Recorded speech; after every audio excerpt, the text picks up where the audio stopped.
इंतज़ाम सरकार के अच्छे होते तो शायद ये घटना न होती। उन सब की सूची जारी करनी चाहिए जिन श्रद्धालुओं की मृत्यु हुई है या वो श्रद्धालु जो लापता हैं, क्योंकि आशंका बहुत है, लोगों में कन्फ्यूज़न है।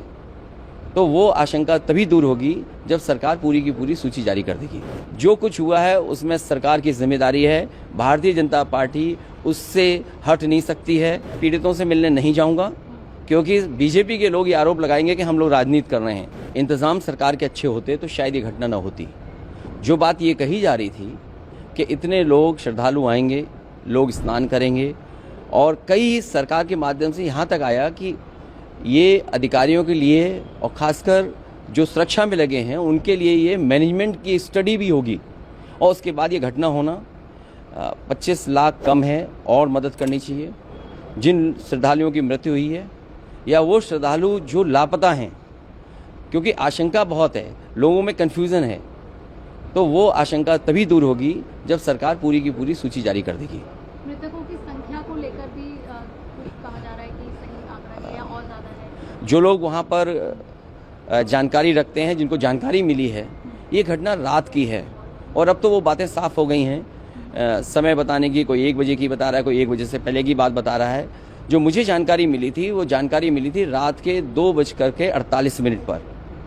अगर मुझे सूचना मिल सकती है 2:48 पर, तो सरकार को तो सूचना रही होगी। दुर्भाग्य इस बात का है कि सुबह सुबह सरकार का जो ट्वीट आया, वो ट्वीट कोई कल्पना नहीं कर सकता कि ऐसा भी सरकार ट्वीट कर सकती है। तो जहां मीडिया का रोल अलग होना चाहिए, जिस तरह का व्यवहार मीडिया का था, मुझे वो कोई संकोच नहीं है कि मीडिया के सवाल ना उठाया जाए। जब मीडिया इतना प्रचार कर रही थी तो सरकार को समय समय पे मीडिया को भी जगाना चाहिए था कि कहां पर व्यवस्था ठीक नहीं है। केवल ये बात कह देना कि वीआईपी की वजह से इतनी बड़ी घटना हुई है, ये दुर्भाग्यपूर्ण है। इसलिए दुर्भाग्यपूर्ण है क्योंकि सरकार खुद न्योता दे रही थी, सरकार खुद कार्ड बांट रही थी। और सरकार अगर कार्ड बांट रही थी, कार्ड कभी बांटे नहीं जाते हैं। अब तक जितने भी कुंभ हुए हैं, जितना भी पौराणिक रिकॉर्ड हमारे आपके पास अवेलेबल है, कभी भी किसी को कार्ड नहीं दिया जाता है। श्रद्धालु स्वयं आते हैं, और जहाँ स्वयं आते हों लोग, वहाँ पर आपने कार्ड दे करके बुलाया हो। कार्ड तो उन्हीं को मिला ना जो वीआईपी थे, जिनकी जान गई, वो उनको तो कार्ड नहीं मिला ना। तो कार्ड जिसको दिया उसकी तो जान नहीं गई। जिनको कार्ड नहीं मिला, जो श्रद्धा से आए, जो धार्मिक भावना के साथ आए, जो केवल किसी सरकार की वजह से नहीं है उस धर्म से जुड़े हैं, उस कुंभ से जुड़ते हैं लोग। कुंभ में आस्था रहती है और जो कुछ हुआ है उसमें सरकार की जिम्मेदारी है, भारतीय जनता पार्टी उससे हट नहीं सकती है। पीड़ितों से मिलने नहीं जाऊंगा क्योंकि बीजेपी के लोग ये आरोप लगाएंगे कि हम लोग राजनीति कर रहे हैं। हम लोग किसी भी विषय पर राजनीति नहीं करना चाहते हैं। लेकिन अगर 10,000 करोड़ रुपए खर्च हुए होंगे, 10,000 करोड़ खर्च हुए, और फिर सरकार तो ये दावा करती थी कि हमारी डबल इंजन की सरकार है। मैं जब गया था कुंभ में तो मैंने यही मांग की थी, अगर कहीं व्यवस्था के लिए कमी है पैसे की तो पैसा भारत सरकार दे। भारत सरकार को भी बताना चाहिए कि कितना सरकार ने सहयोग किया है। कोई व्यवस्था नहीं भैया ढंग से, प्रशासन की वजह से मैं बाहर से निकल आया, वरना बहुत बुरा हाल है। एक ही लेन बना रखी है, खाली पुलिस वालों का धन्यवाद है, भीड़ से कितने इन्होंने निकाल दिया, वरना खत्म ही हो चुका था। मैं बिल्कुल एकदम I was almost next to the end. बहुत बुरा हाल कर रखा है और जिसने भी किया बहुत खराब है। एक रास्ता बना रखा खाली आने जाने का, खाली जो पुलिस वाली ड्यूटी जिनकी वजह से मैं बाहर निकल पाया, जो भी आप जिनको देख रहे हो, या यूपी सिविल डिफेंस वाले, और कोई की मदद भैया बहुत बुरा हाल है, लिटरली बहुत बुरा हाल। ये आपकी माँ है? हाँ जी, हमारी मदर इन लॉ है। तो दब गई थी क्या? बहुत बुरी कंडीशन थी सर, किसी तरीके से तो निकाला ही है। अगर सर लोग हेल्प नहीं करते तो हमें लगता तो आज तो हम लोग की जान ही चली जाती। लड़कियां हैं, कम से कम आपको इतनी तो सिक्योरिटी देनी चाहिए ना कि बच्चे, लड़कियां, औरतें आराम से दर्शन कर सके, स्नान कर सके। बिल्कुल कुछ नहीं है, ऐसे प्रशासन में तो थू है कुछ। तो बिलख रहे हैं। आप ठीक हो बिटिया? जी बिल्कुल। दब गई थी क्या? हाँ बहुत ज्यादा। तो फिर निकाला है? हाँ जी निकाले। बड़े दुख का समाचार है, बहुत ही अत्यंत क्षोभ हुआ है आज कि आज कुंभ को प्रशासनिक व्यवस्थाओं के द्वारा कलंकित होना पड़ा है। पिछले स्नान के बाद भी हम सब अखाड़े वालों ने पूरे प्रशासन को सचेत किया था, और प्रशासन जब ये आंकड़ा देख रहा है कि 50 करोड़ आने वाले हैं, 40 करोड़ आने वाले हैं, जब प्रशासन का ये अनुमान था तो उसको सेना के हवाले कुंभ को क्यों नहीं किया गया, यहाँ प्रश्न विचारणीय है। मैं उत्तर प्रदेश के चीफ सेक्रेटरी और उत्तर प्रदेश के जो डीजीपी लाइन ऑर्डर हैं, जो डीजीपी हैं, मैं इन लोगों को व्यक्तिगत हमेशा कहता रहा कि आप सेना को बुलवाइए और सेना को ये कुंभ हवाले कीजिए, क्योंकि इतनी जनता आने के बाद ये पुलिस प्रशासन के बस का काम नहीं है। कल भी 5.5 करोड़ श्रद्धालु जनों ने महाकुंभ का स्नान किया था। ये जो भारी दबाव श्रद्धालु जनों के कारण और श्रद्धालुओं के संगम नोच पर जाने के कारण वहां पर एक बना हुआ है, लेकिन पूरा प्रशासन मौके पे वहां मौजूद है। रात्रि को 1 से 2 बजे के बीच में अखाड़ा मार्ग पर, जहां पे अखाड़ों के अमृत स्नान के दृश्य से बैरिकेड्स भी किए गए थे, तो बैरिकेड्स को फांद करके आने में कुछ श्रद्धालु गंभीर रूप से घायल हुए हैं। उन्हें तत्काल हॉस्पिटल में पहुंचा करके उपचार आदि की व्यवस्था उनके लिए की गई है। उनमें से कुछ श्रद्धालु गंभीर रूप से घायल हैं। लगातार प्रशासन स्थानीय स्तर पर श्रद्धालुओं की सकुशल स्नान कराने के से रात्रि को कल सायंकाल 6:30-7 बजे से ही मौनी अमावस्या का मुहूर्त प्रारंभ होने के बाद से ही लगातार लगा हुआ है। प्रयागराज में महाकुंभ में श्रद्धालु जनों के सकुशल स्नान करने, अमृत स्नान के लिए देश भर से आए हुए श्रद्धालु जनों की व्यवस्था के लिए, उनके कुशल क्षेम के लिए आदरणीय प्रधानमंत्री जी का प्रातःकाल से ही उनके लगभग 4 बार प्रधानमंत्री जी ने हालचाल लिया है। माननीय गृह मंत्री जी ने, माननीय राष्ट्रीय अध्यक्ष भारतीय जनता पार्टी श्री जेपी नड्डा जी ने, माननीय गृह मंत्री श्री अमित शाह जी ने भी, और प्रदेश की माननीय राज्यपाल श्रीमती आनंदीबेन पटेल जी ने भी लगातार जानकारी लेकर के सभी के कुशल क्षेम और सकुशल स्नान कराने के बारे में निरंतर रिपोर्ट ले रहे हैं।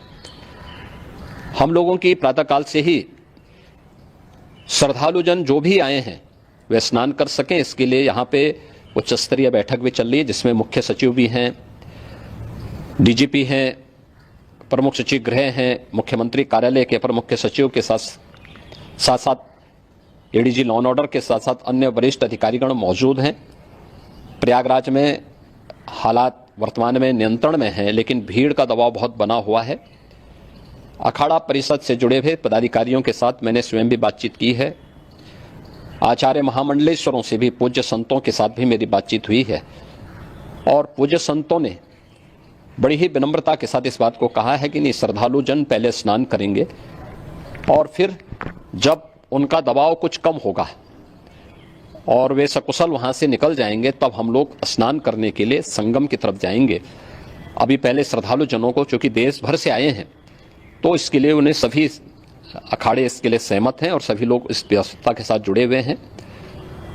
लगातार इस दिशा में हम लोगों का प्रयास है कि जो अब तक प्रातः काल से ही आपने देखा होगा, कल मैंने बताया कि कल लगभग 5.5 करोड़ श्रद्धालु कल महाकुंभ का स्नान किए हैं, और आज प्रातः काल तक लगभग 8:30 बजे तक 3 करोड़ से अधिक श्रद्धालु स्नान कर चुके हैं, और ये लगातार जारी है। लेकिन संगम नोच पर, अखाड़ा मार्ग पर, नागवासुकी मार्ग पर लगातार दबाव बना हुआ है, और वहां पर श्रद्धालु जनों की सुविधा के लिए भी हर प्रकार की वहां पर प्रशासन पूरी मुस्तैदी के साथ लगा हुआ है।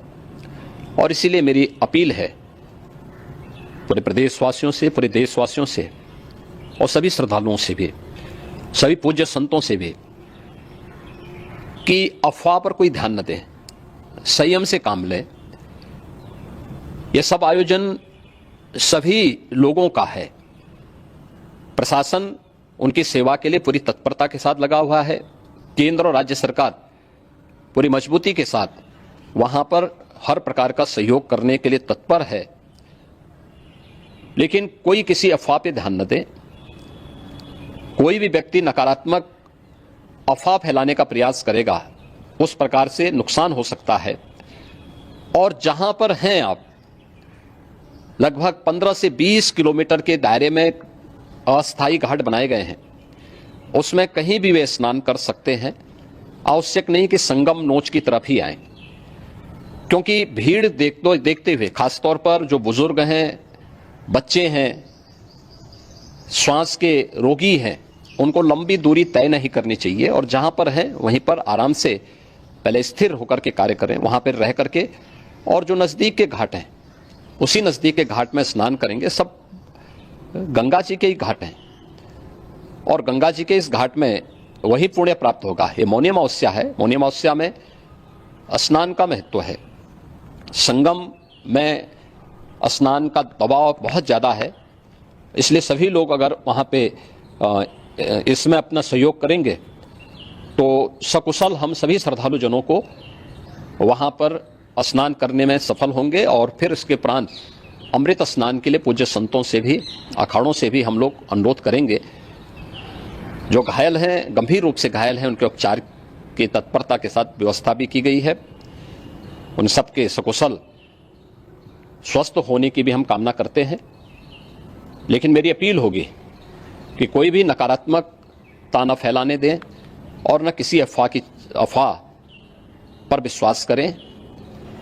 स्थिति नियंत्रण में है, हाँ दबाव जरूर है, क्योंकि मैंने आपको बताया कि प्रातःकाल से सुबह 8:30 बजे तक 3 करोड़ से अधिक श्रद्धालु स्नान कर चुके हैं। और पूरे मेला क्षेत्र में अगर हम देखेंगे, प्रयागराज में हम देखेंगे तो लगभग 9 से 10 करोड़ श्रद्धालु इस समय वहां पर मौजूद है, जिसमें से 3 करोड़ यह वापस जा रहा है। इसके लिए रेलवे ने भी मेला स्पेशल लगाई हुई है। प्रातःकाल से लगभग 40 मेला स्पेशल प्रयागराज स्टेशन से, जोशी स्टेशन से, अन्य स्टेशन से श्रद्धालुओं को लेकर के सकुशल स्नान कराने के बाद उनको लेकर के गंतव्य की ओर आगे बढ़ी है। और लगातार ये प्रक्रिया वहां पर आगे बढ़ाई जा रही है। होर्डिंग एरिया भी बनाए गए हैं। प्रशासन जो वहां पर डायरेक्शन दें, मुझे लगता है सब लोग उसका पालन करेंगे तो सकुशल, क्योंकि पूरा दिन भर देर रात्रि तक अमृत स्नान का मुहूर्त है। मौनी अमावस्या का जो मुहूर्त है पूरे रात्रि भर है, इसलिए ये नहीं हो केवल इस पे कि हम अभी स्नान करेंगे, आवश्यक नहीं, कभी भी आप स्नान कर सकते हैं। तो उस पर जरूर सभी से मेरी विनम्र अपील होगी कि वे लोग उस पर सहयोग करेंगे तो सकुशल सभी को स्नान कराने में और सकुशल इस महापर्व को आयोजित करने में प्रशासन को और शासन को मदद मिलेगी। ये तो हो गया, नहाते हैं बोलो तुम। मेरी औरत के ऊपर 200 आदमी चढ़ गया, हमारा 25 पूरा पैसा गया। भगदड़ मच्छी, भगदड़ जी। यहाँ पर आधे घंटे तक पुलिस नहीं थी। जी मैं भी यही था। मरते मरते लोग बचे। हम महाराष्ट्र से आए, हमारा पैसा खो गया, हमारे कपड़े खो गए, हम जाएंगे कैसे? आवे मेरे मम्मी के कपड़े चले गए, नंगे हो गए मेरी मम्मी। नंगे होके नहाते नहीं क्या? नंगी हुई तो क्या हो गया? ऐसा बोल रहा है। उसको बोलिए तेरी बीवी को नंगी पिलाए, जब जाने नंगा क्या होता है। ऐसा जवाब दे रहे हैं। दिया बोला, उसने बोल के गया। जवाब दिया है वहाँ पर मैं जाके बोला नंगी हुई तो पूछो इनके सामने। सारा गेट क्लोज करने का क्या मतलब? क्या मतलब? ये पुलिस वाले लोग हमारे को मरने को इधर बुलाए। योगी ने ऐसी व्यवस्था के लिए सब कुछ। योगी को हम इतना मानते हैं, 1 नंबर का हरामखोर इंसान है वो। नालायक साधु बना है, मक्खन खाता है, साधु जैसे गुणपाल, सन्यासी जैसे लोगों को मारने बुलाया क्या? वीआईपी ट्रीटमेंट देता है लोगों को, वीआईपी कल्चर। औरत नंगी हुई मर गए अभी हम। हमारा सरकार, योगी की सरकार में नारी लोग को नंगी करा है उसने। सरकार उसकी ऐसी बात करती है। हाँ। क्या कहना चाहेंगे? आपकी पुलिस, मैं आपकी सपोर्टर हूँ बीजेपी की। मैं आरएसएस में हूँ, मैं आरएसएस की कार्यकर्ता हूँ। और आज मेरा यह हाल नहीं, मेरी पूरी माँ बहना पूरा खुला होने की वजह से ये हुआ। एक पुलिस आधा घंटे तक नहीं था यहाँ पर। पुलिस नहीं था, योगी जी का संभाल नहीं पाया पब्लिक को। कोई प्रशासन नहीं रोक रहा है। मर जाए आदमी, मर जाए। खाली लट्ठी लेके भगा रहा है। कोई प्रशासन नहीं है। इतना भीड़ है तो जोगी जी को कम से कम इतना करना चाहिए, करना चाहिए। 200 लोग चेंगर रहे, मैं उसके नीचे गिरा, मेरे को चेंगर दिए। ये ऐसी रीति व्यवस्था, इसको बोलते व्यवस्था। ये लगवा है जो जब उनके पास व्यवस्था नहीं था तो नहीं करना चाहिए ये सब। पुलिस होनी चाहिए यहाँ पर। हाँ, ये कुंभ खराब हो गया। बहन मेरी गुड़िया है, पूरी हमारी मेरी बहना पूरी नंगी हो रही। उसकी इज्जत देगा योगी जी, जो उनका अंग दिखा है उसकी इज्जत ढाकोगे क्या? घर वाले ने जिनका अंग दिखा है उसकी इज्जत ढाकोगे? निकल गई इधर। नहीं है। ये इस तरीके से होता है क्या? साड़ी नहीं है हम दिखाओ ना आप कितने कपड़े गिरे। देखो